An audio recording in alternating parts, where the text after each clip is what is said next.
What's up, guys? Welcome to Demo with Mo. I'm your host, Monique Simmons. We'll be discussing dating, engaged, and married objectives from a young Christian's perspective. Are you guys ready? Let's dive in. Hey, what's up, guys? Welcome to a new episode of Demo with Mo. I am your host, Monique Simmons. Today, we are going to be discussing repressing emotions.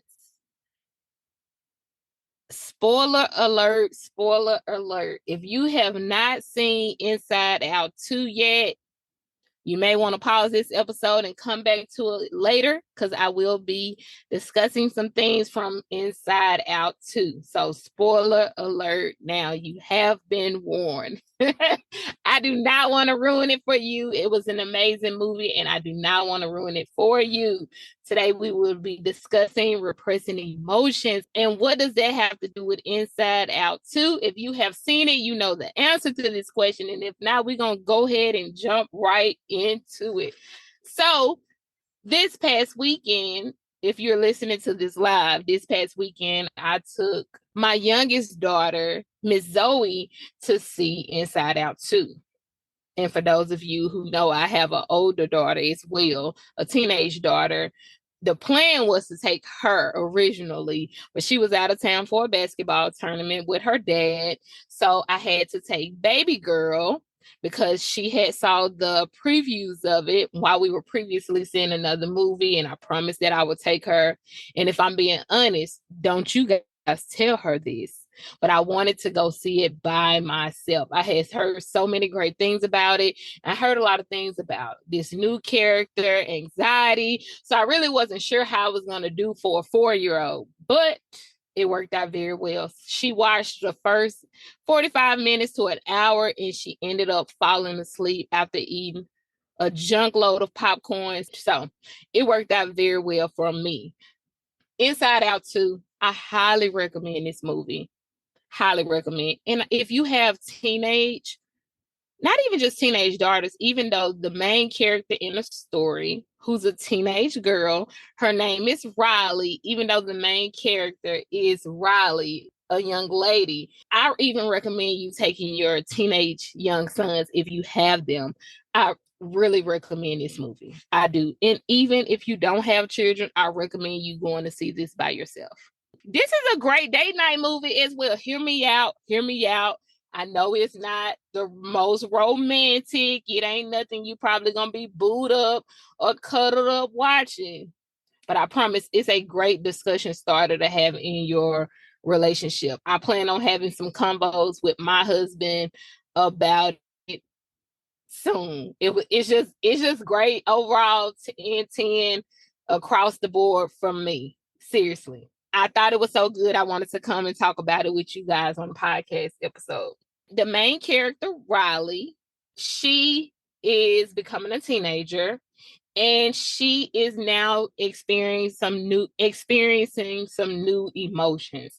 And some new emotions are coming on the scene. A few of the new emotions that's coming on, one of the main ones that everybody was talking about.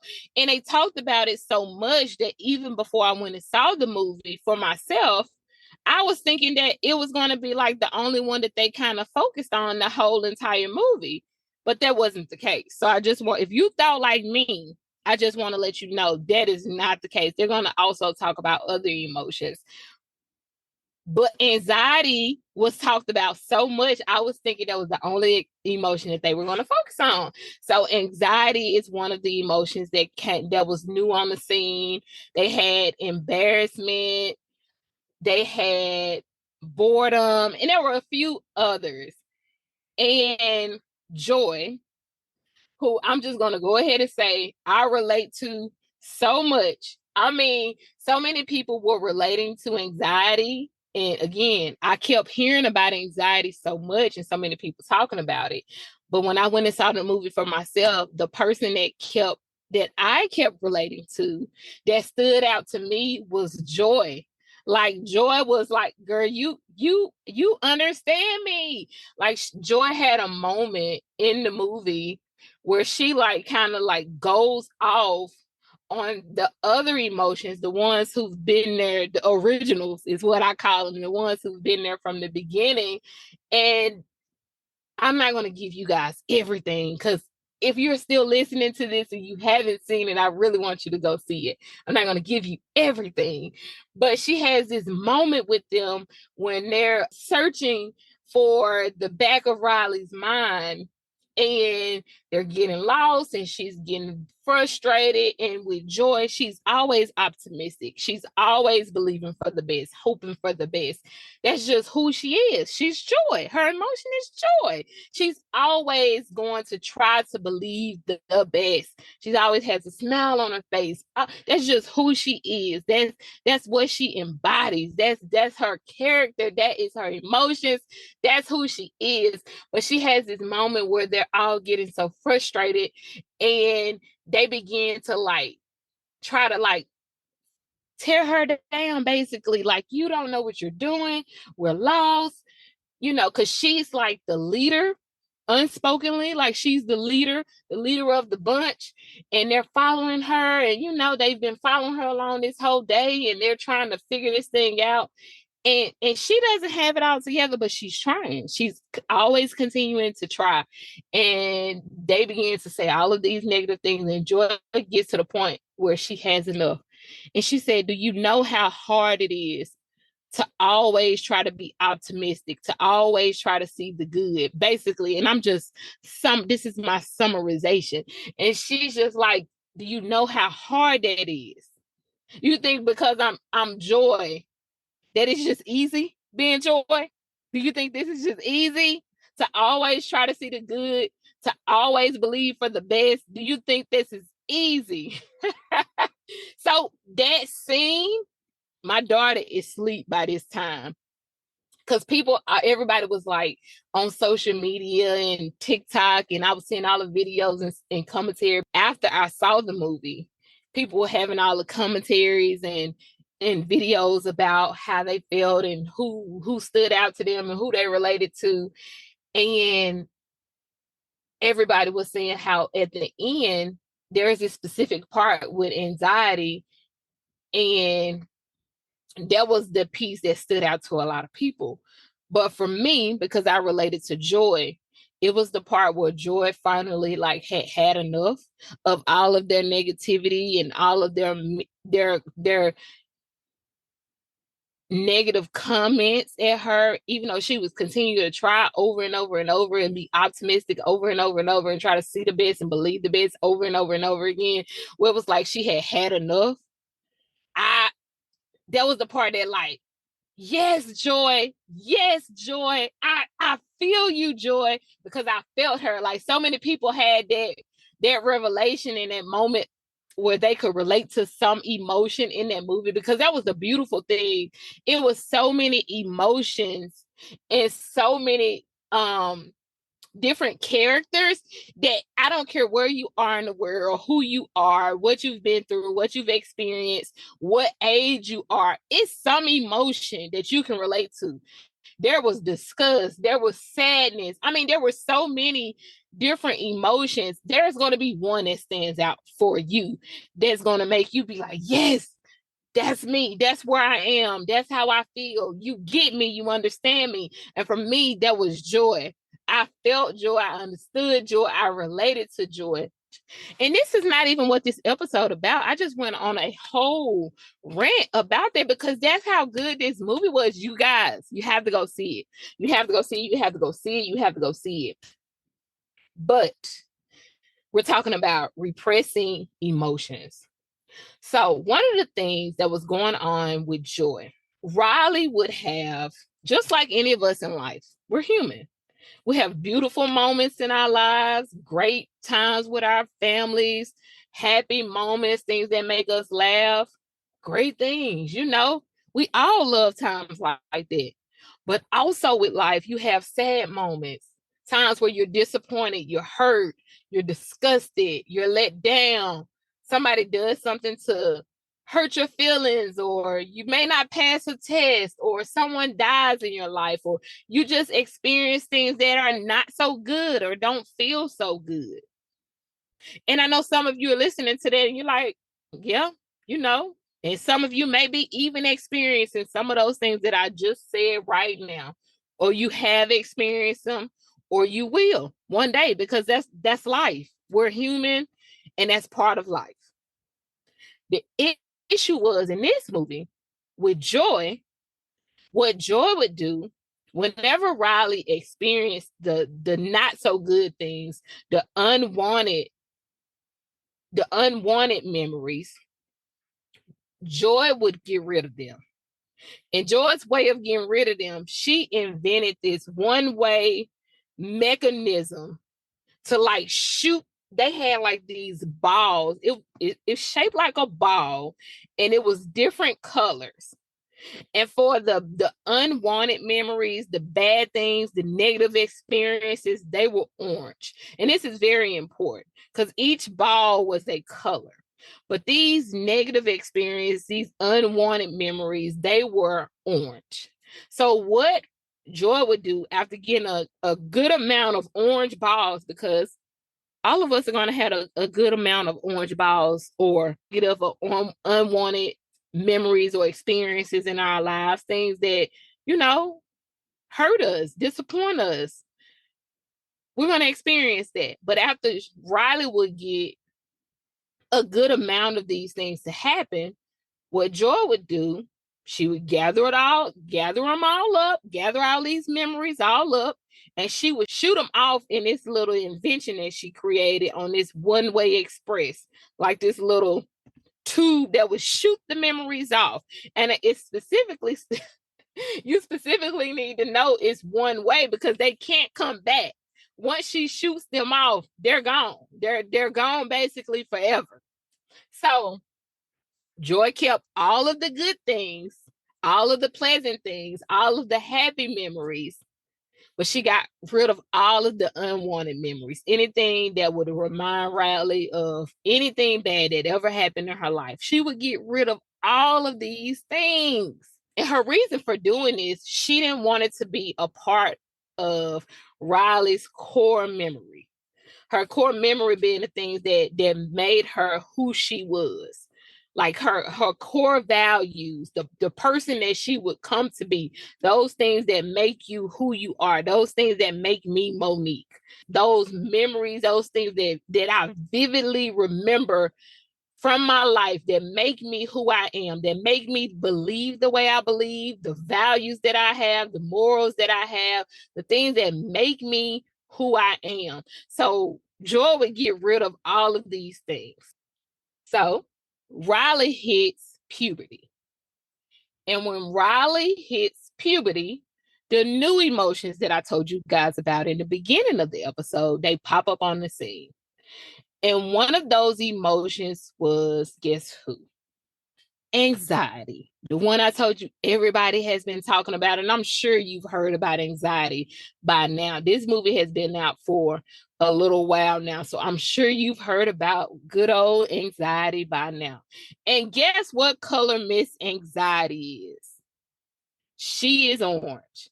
And this is very important because remember, I told you the color of the unwanted memories that Joy kept shooting off on the one-way expressway, they were orange. So guess who's orange? Little old Miss Anxiety. So these unwanted memories that you were trying to get rid of, that you didn't want to be a part of her, that you were trying to suppress, because I told you guys we're talking about suppressed emotions. You only wanted her to remember the good things, but you didn't want her to remember the sad things, the things that hurt her, that disappointed her. You basically wanted to suppress those emotions. Does that sound familiar to you? Have you ever done that? You don't allow yourself to feel, because we're not Joy. We don't have an invention where we can just shoot off the bad things that have happened to us, the things we wish we couldn't remember anymore. But we can suppress them. We can not allow ourselves to feel those things. We don't talk about them. We don't acknowledge them. We act like it didn't happen. We don't deal with it. We just want to be what Joy kept saying. Riley's a good girl. Riley's a good person. That's what Riley kept saying. And even her parents kept insinuating and kept saying to her, you're such a good girl. You're such a good girl. They kept saying that to her over and over, like throughout, even when they show like memories from the past and different scenes in the movie, they would say, you're such a good girl. You're my good girl. They kept on saying it, and Joy would say that, you know, I take such good care of you. The other emotions would tell Joy, you take such good care of Riley. And Riley, you're such a good girl, and you're a good person. And Riley would say, you know what Riley would say to herself? You're a good person. You're a good person. So that's from suppressing all of those unwanted emotions. You only want to remember what's good. So you only want to do what's good because you want to be a good person. Your parents saying you're a good girl, the emotions inside of you, that the ones that's not being suppressed are telling you to be good. So you're putting this pressure on yourself to be good. Now I got to show up in life as this good girl. The pressure of my family, the pressure at school, the pressure with extracurricular activities. Because now Riley is playing for a hockey team, and this coach sees her from the high school team, and she is impressed by Riley and invites her and her friends. And now she has the pressure of trying to make this high school team. And I'm a good person, and I'm a good girl, and I'm a good team player, and I'm good, I'm good, I'm good, I'm good. And now she's beginning to deal with anxiety, because I told you she got this new emotion on the scene. All of these feelings and all of these bad, unwanted memories that Joy was suppressing, that Joy was getting rid of. So Riley was never able to deal with them. She was never able to face them and work through them and confront them. She only suppressed them and ignored them and didn't acknowledge them. So you know what happened? Anxiety showed up on the scene, and anxiety began to take over Riley's life. So where once Joy was kind of driving the seat, anxiety came and took over. Anxiety got rid of all of Joy and her team. So anxiety got rid of all of them, what attempted to anyway. So I'm not going to get into all of that. But what anxiety does, anxiety begins to come on the scene.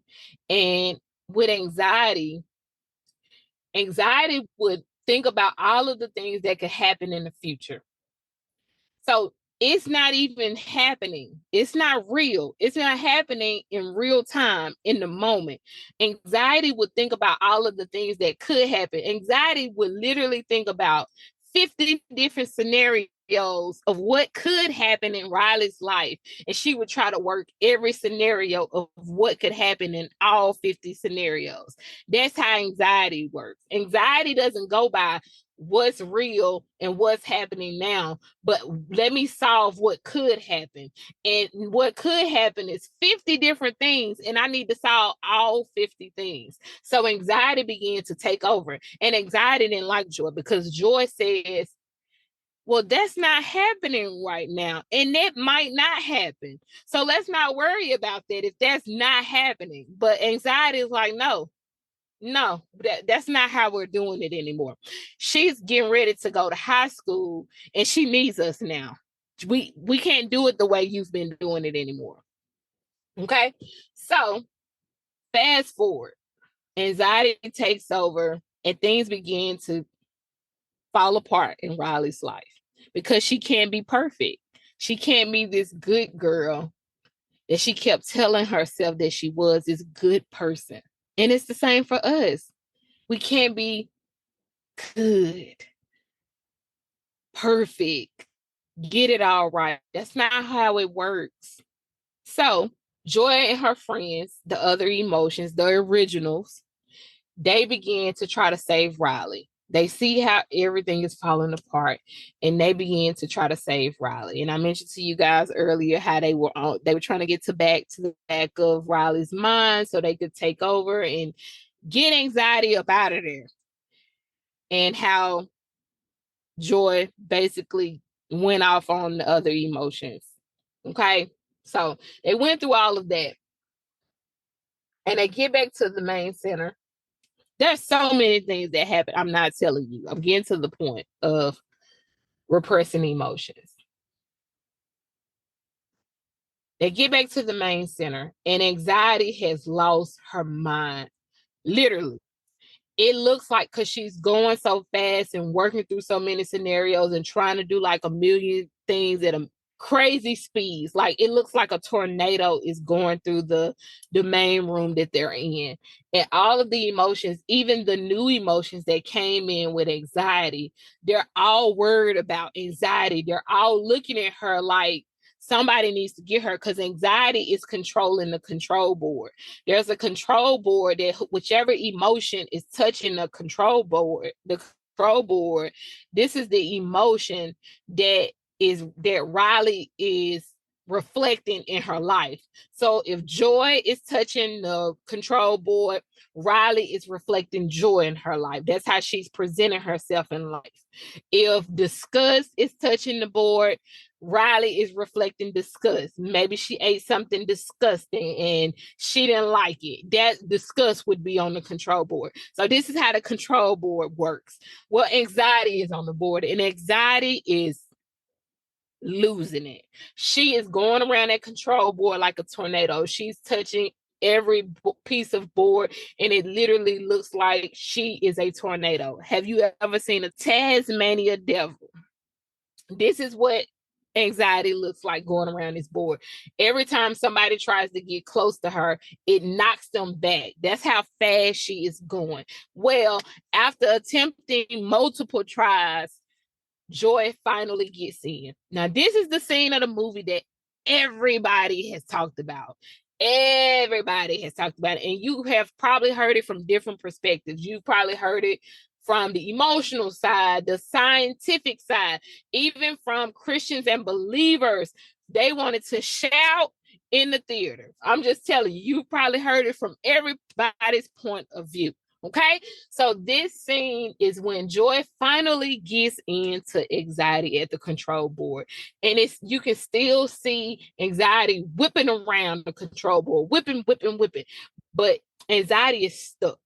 She's stuck at the control board, even though it's still going insanely crazy around her. She's stuck at the board. And she can't let go. She's holding on so tight to the board, trying to control Riley's life. She don't want things to fall apart, even things that aren't happening. She wants to control everything, the future, what could happen, because that's how anxiety is working.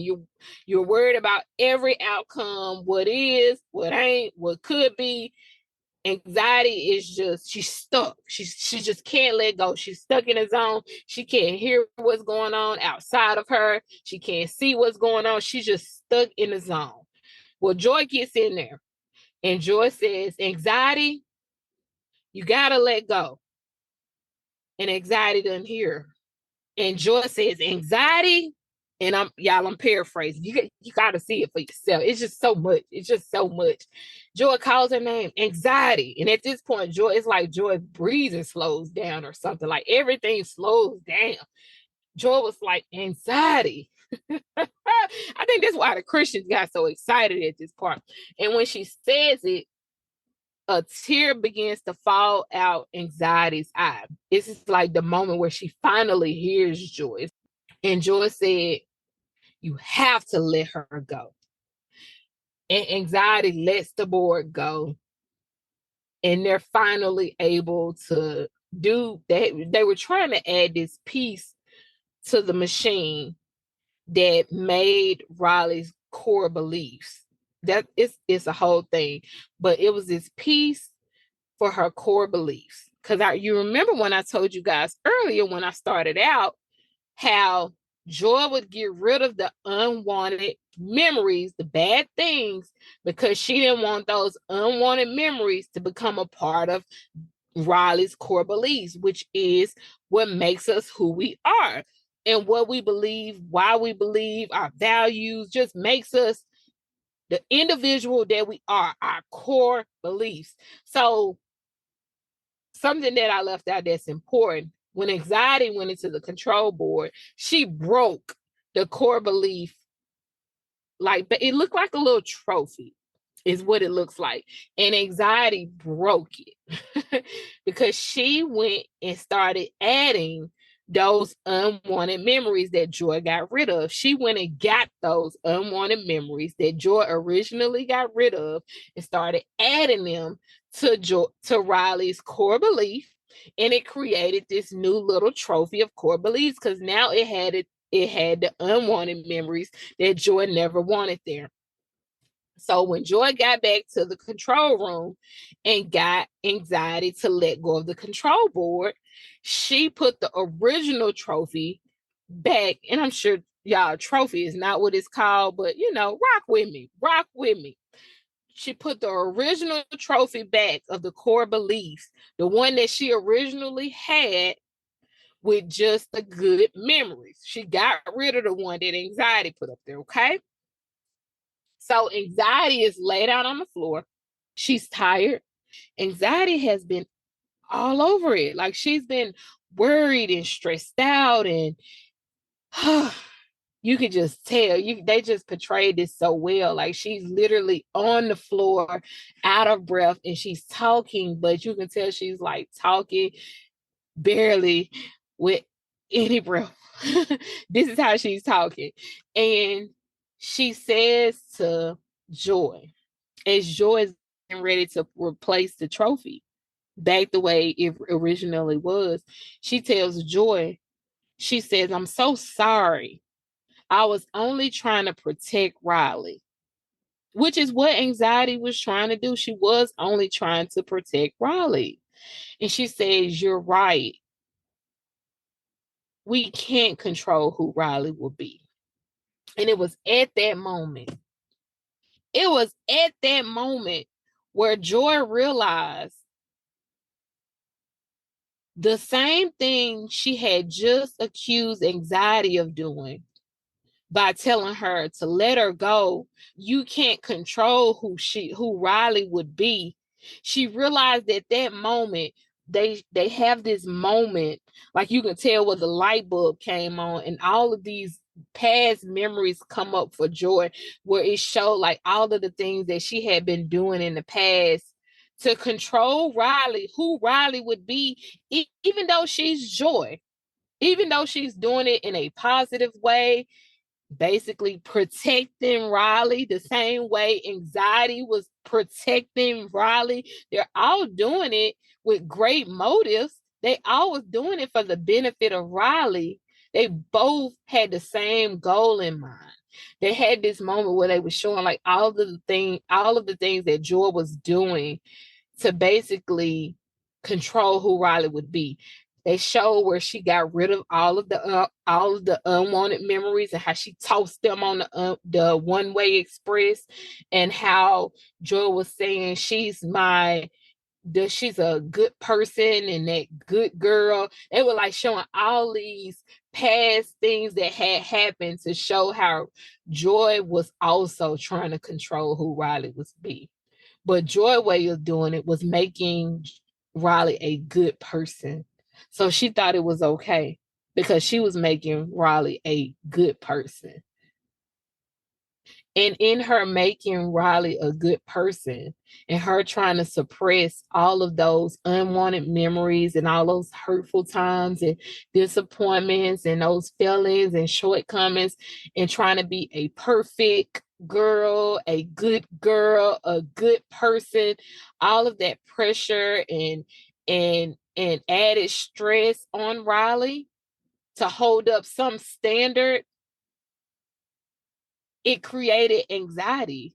It made anxiety show up, because in the midst of all of this, while all of this was going on, when anxiety was holding on to that control board and controlling that control board, Riley was in the real world at her hockey game on the sideline having a panic attack. That's what was going on with Riley. She was in the midst of having a panic attack. And you know what happened? for her to stop having that panic attack, it was when that light bulb came on for Joy, that she was doing the same thing that she was accusing anxiety of doing, of trying to control who Riley would be, even though her motives were right.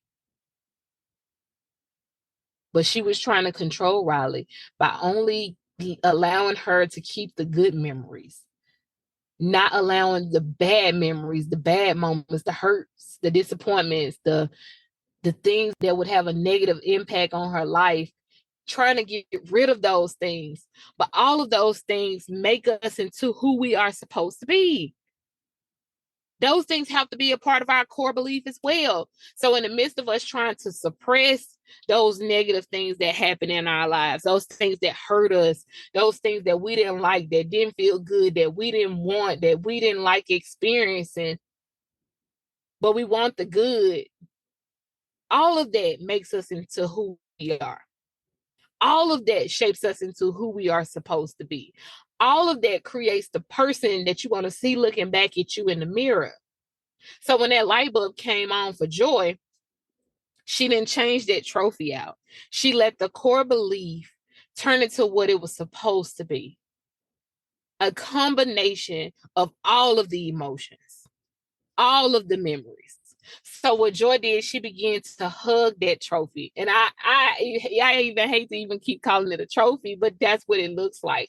She began to hug this trophy. And when she hugs the trophy, all of the emotions, other emotions begin to run in: sadness, disgust, embarrassment, and all of them just began to run in. And the last one, Joy looks over at anxiety on the floor. I told you anxiety's still on this floor. She looks over at anxiety. Anxiety comes in and they all group hug. And when they all began to group hug over this core beliefs trophy, this core belief who makes Riley who she is, a mixture of the good and the bad, with all of the emotions. All of these emotions make us who we are. All of these experiences make us who we are. Remembering all of these things make us who we are. Acknowledging them, feeling them, experiencing them. The anxiety attack ceases. It goes away. As they come out of this huddle, they look up at the control board and it says, Joy, Riley needs you. Because throughout the movie, it's like anxiety has taken over and Joy is at a place because she's hit puberty. She has all these things going on. She's allowed anxiety to kind of take over her life. And Joy is kind of taking the back seat, and Joy feels like Riley doesn't need her anymore. So now things have shifted, and they kind of end with this, and they say, Joy, Riley needs you. So Joy goes over to the control board and she kind of takes over, and Riley finishes out her game and all is well. And that's the beautiful thing. We don't have to suppress our emotions. We don't have to neglect and not acknowledge and act like the things that hurt us or disappointed us or we didn't like. We don't have to act like they didn't happen and just portray being a good girl or a good guy or a good person. We can be all who God has created us to be, the good and the bad. It all shapes us into the person that He has made us to be. So, y'all, this movie was good. It was really good.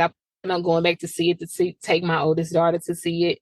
If you have not seen it yet, I done gave you so many spoilers. I hope if you stay this long, you have seen it. If not, go see it. I mean, it's so good. And there's so many things I didn't even talk about, so many things that I've left out. I hope you guys have enjoyed today's episode. Remember, I love you, but God loves you so much more. And I'll see you guys next week. Bye.